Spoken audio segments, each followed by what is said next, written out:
Saya Cynthia Rompas masih menemani Anda di Kompas Petang. Saudara, Timnas Indonesia akan menghadapi Panama dalam lanjutan Piala Dunia U17 di Stadion Gelora Bung Tomo, Surabaya malam ini.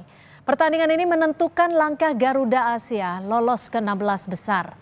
Timnas saat ini dalam kondisi yang baik usai menahan imbang Ekuador di laga awal. Iqbal Dwi Jangge dan kawan-kawan makin percaya diri bisa meraih hasil maksimal saat melawan Panama malam nanti. Bagaimana kekuatannya Panama, kemudian kekurangan mereka, strength maupun weakness-nya sudah kita informasikan ke pemain. Jadi pemain sudah, kemudian kita juga mencatat beberapa kekurangan, kelemahannya, kemudian kelebihannya. Kemudian kita tanya ke pemain dan pemain menjawab dan kita satukan dengan persepsi yang atau opini dari pelatih ternyata sama. Ya, sama, ya mereka punya kualitas individu baik, kemudian organisasi juga lumayan. Ya.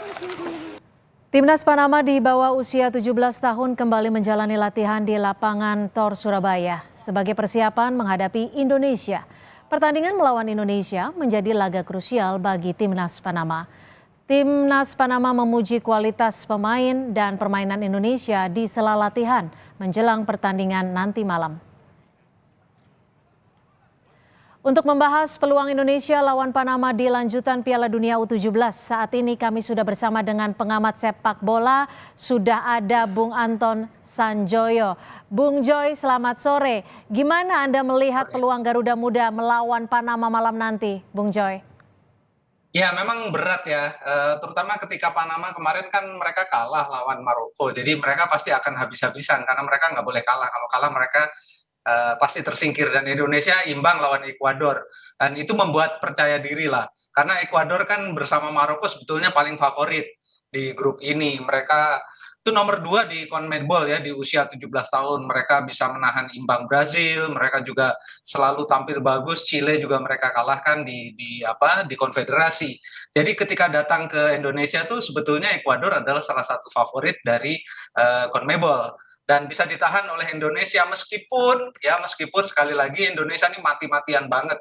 Menit 60 tuh udah habis-habisan, fisik, staminanya sudah habis, banyak pemain juga sudah nggak bisa lari, napasnya juga udah ngos-ngosan. Jadi memang PR besar bagi Bima dan timnya, bagi Iqbal dan kawan-kawan itu untuk bisa mendapatkan gol cepat ya. Kalau golnya datang agak terlambat atau malah kebobolan lebih dulu, saya tidak yakin mereka akan bisa memenangi laga. Oke. Gitu. Jadi ini tantangan besar lah bagi timnya Bima. Ya, Bung Joy, ini kami juga punya prediksi formasi dari Timnas nih, Bung Joy. Ada nama Amar Berkic, gimana nih kalau Bung Joy melihatnya? Apakah Berkic akan main nih? Ya, Berkic ini sebetulnya dia midfielder yang utility ya, dia bisa di false nine, dia bisa di sayap, dia bisa, tapi paling bagus tuh dia sebetulnya di posisinya Figo. Tapi Figo juga kemarin tampil bagus ya. Jadi kemungkinan besar yang agak berganti adalah di lini belakang, karena kemarin kan Andre Pangestu kedodoran tuh di sektor kiri pertahanan Indonesia, mungkin akan diganti oleh Habil. Jadi kemungkinan besar sih Jidabin masih akan jadi motor di lini tengah. Kalau Amar Berkic masuk di lini tengah, dia akan menjadi motor berdua dan jadi pivot gitu loh. Jadi saya cukup yakin dia akan main dari awal, karena kemarin dia sakit ya. Kalau sekarang pulih harusnya dia main dan bisa menjadi motor serangan. Indonesia butuh pemain yang pengalaman internasionalnya banyak gitu ya. Okay. Ini kan ada Jardim, ada Jidabin, ada Amar Berkic, ini yang bisa memberi sesuatu nilai plus lah bagi timnas Indonesia. Tapi Bung Joy, kalau dari para pemain Panama yang patut diwaspadai oleh timnas kita siapa saja nih? Ada beberapa pemain yang kemarin juga tampil bagus ya, meskipun mereka harus kalah dari Maroko. Di lini depan ada Walder, ada Rios, itu yang gerakannya sangat cepat. Kemarin mereka berkali-kali sebetulnya merepotkan pertahanan Maroko, tapi memang Maroko memang paling berkelas ya di grup ini gitu loh. Dan mereka masih kosong-kosong, masih 0-0, posisi 45 menit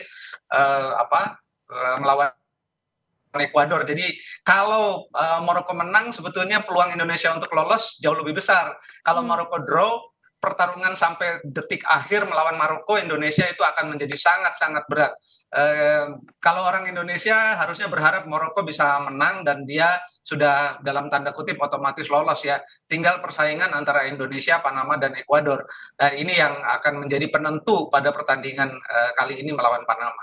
Oke, tapi kalau dari prediksi Bung Joy sendiri, peluangnya seperti apa nih untuk timnas Indonesia? Uh, saya tidak terlalu yakin atau saya justru khawatir lah ya istilahnya khawatir Iqbal dan kawan-kawan belum bisa recover dari pertandingan yang sangat melelahkan melawan Ekuador di laga pertama 2 hari lalu gitu loh.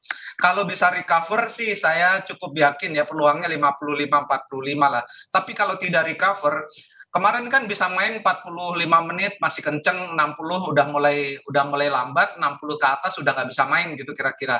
Nah ini kalau mereka tidak recover 45 menit mereka sudah habis gitu. Baik. Jadi harus bikin gol 30 menit atau 15 menit awal dan formasi 4-3-3-nya Bima itu menurut saya cukup efektif lah kalau mau bikin gol di awal.